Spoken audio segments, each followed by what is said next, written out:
Hi guys, today I have the Xiaomi Mi Box 4K unboxing. So let's take a look what is inside the box.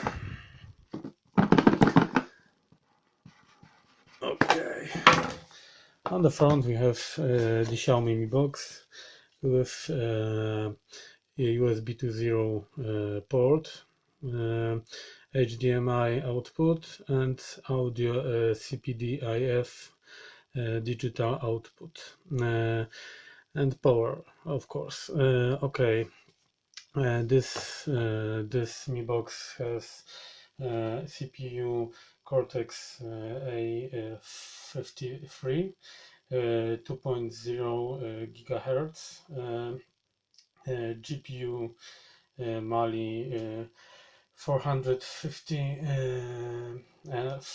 on 750. Wi-Fi communication AC and Bluetooth. Okay, so let's take a look.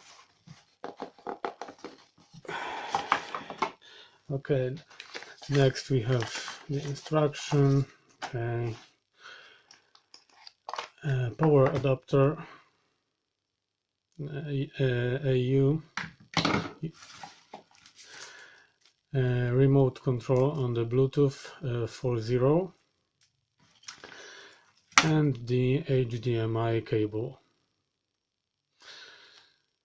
Okay, so this is it.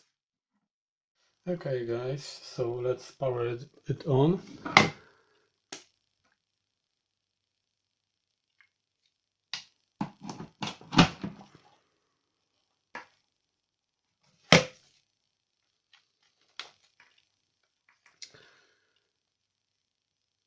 So on the front you see the white LED light, and on the back we have digital output, red light. Okay, so this is the end of the unboxing. So thank you guys, and see you next time.